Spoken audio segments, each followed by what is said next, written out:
Et bonjour à tous et à toutes, c'est Tutopratique. Aujourd'hui on se retrouve pour une nouvelle vidéo que d'ailleurs je vais essayer de présenter correctement.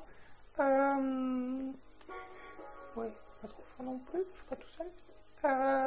Donc je vais vous présenter un petit sujet de recherche que j'ai fait sur les Intel Core M. Je sais que c'est pas mon habitude de présenter des vidéos sur les recherches et des trucs comme ça, mais là ça valait le coup.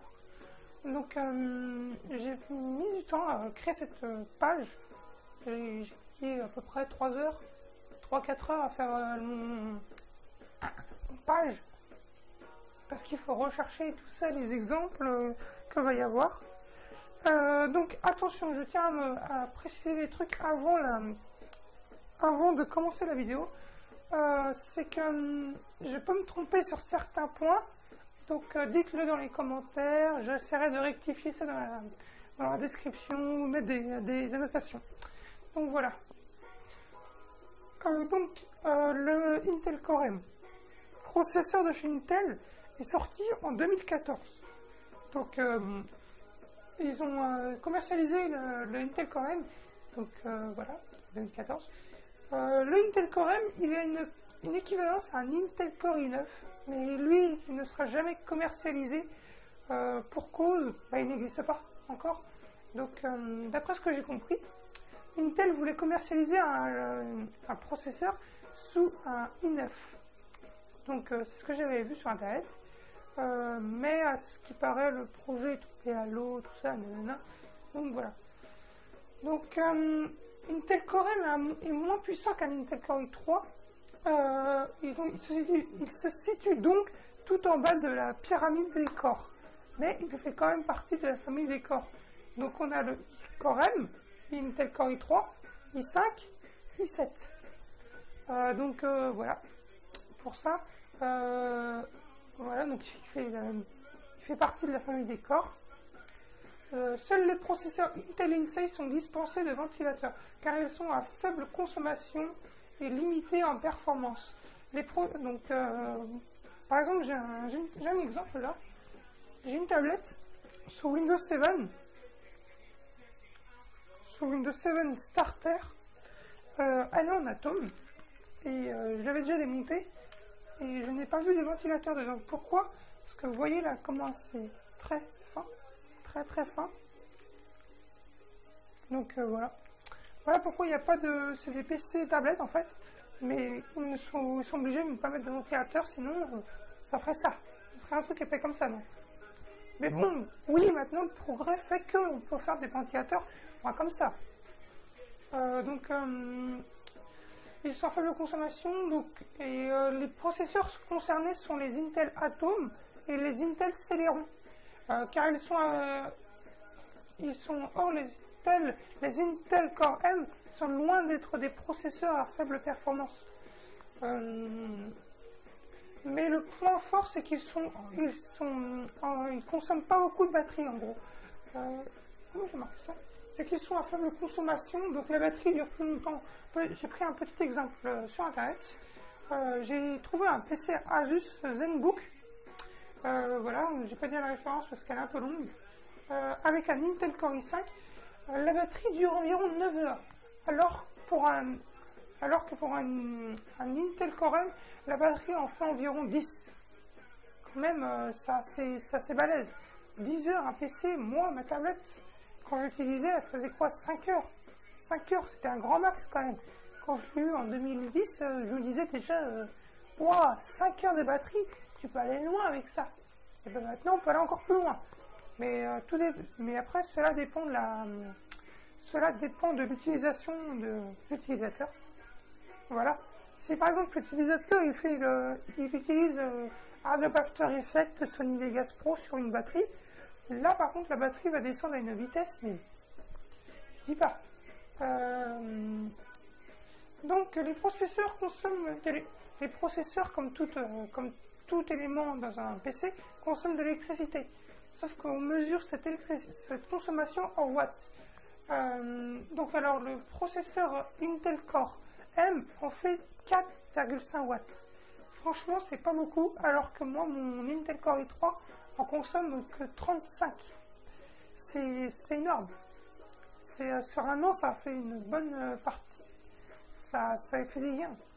Mais bon, voilà, après. Donc après, la consommation, elle peut varier aussi en fonction de l'utilisation du PC, des sollicitations du processeur. Donc voilà, après, ça tout dépend. Donc en parlant de puissance, la cadence d'horloge des Core M est très faible. Elle peut aller de 900 MHz à 1,2 MHz. Franchement, c'est pas énorme pour un processeur. Moi, je suis dans la famille des Core, comme vous le savez. J'ai un Intel Core i3. Je peux monter jusqu'à 3,40 GHz. Et encore, je peux aller même plus haut. Parce que le processeur, c'est un processeur pour PC portable, oui, et PC à tour. Donc c'est des processeurs spéciaux. Donc voilà, j'ai trouvé un petit exemple, j'essaierai de vous mettre.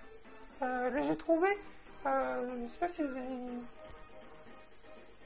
Alors, pour le nombre de cœurs, on peut aller de 2 cœurs à 4 cœurs. On ne peut pas aller au-dessus. Parce que moi je sais que j'ai 4 cœurs, donc 2 logiques et 4 physiques, parce qu'ils se sont trompés dans ma boîte. J'avais demandé un 2 cœurs et j'ai eu un 4 cœurs. Très bien, très bien. Donc voilà. L'Intel Core M était conçu pour les tablettes 2 en 1 et les ultra portables. Je crois pour les 2 en 1 et les ultra portables convertibles en tablettes. C'est-à-dire que les surfaces par exemple, les surfaces maintenant sont équipées d'Intel Core M. J'essaierai de mettre une référence en description pour vous montrer un peu. Donc voilà. Ce processeur Intel a une gravure de 14 nanomètres. 14 nanomètres. Alors qu'un Intel Core i5 a une gravure de... Combien? Qu'est-ce que j'ai mis?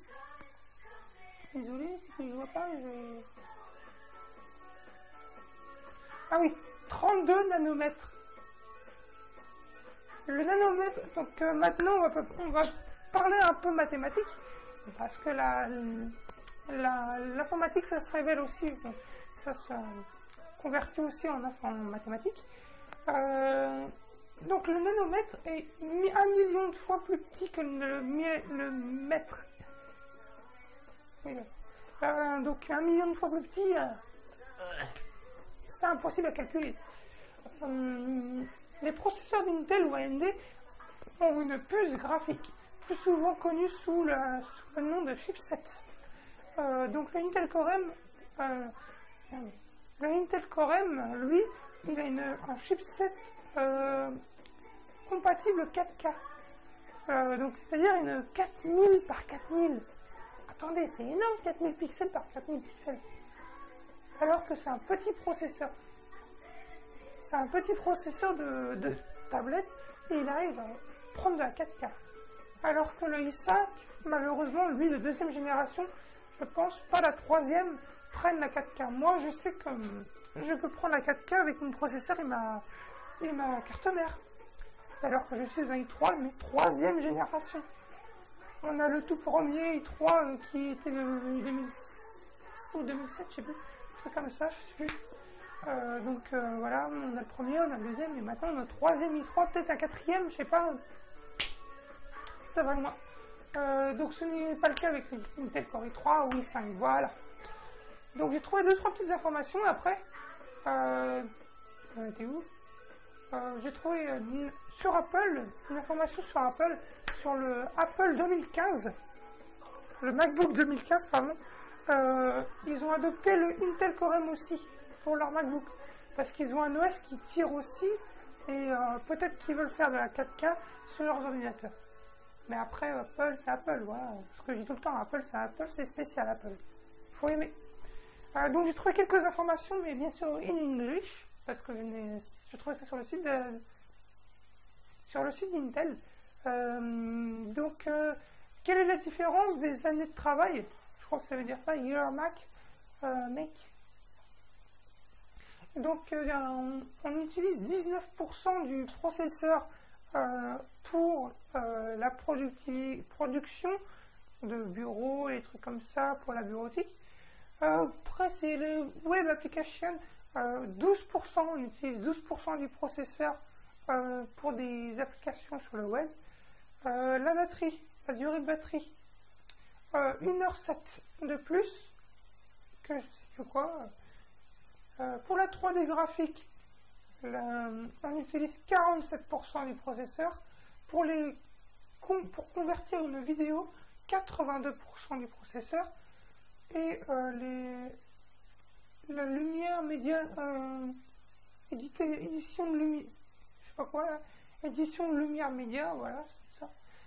11%. Quand même, on utilise pas mal de ressources en un processeur. Donc voilà pour cette petite vidéo, j'espère qu'elle vous aura plu. Quant à moi, je vais continuer et j'essaie de faire le montage parce que c'est un truc assez compliqué. Voilà. Si vous voyez pas le montage, c'est que j'ai eu la flemme d'en faire, hein, parce qu'il n'y a pas grand chose à faire. Donc, voilà. Donc merci d'avoir regardé ma vidéo et n'hésitez pas à vous abonner pour plus de vidéos ou des livres ou tutos, parce que j'essaie de refaire des petits tutos bientôt. Donc voilà. Allez, tchuss les gens.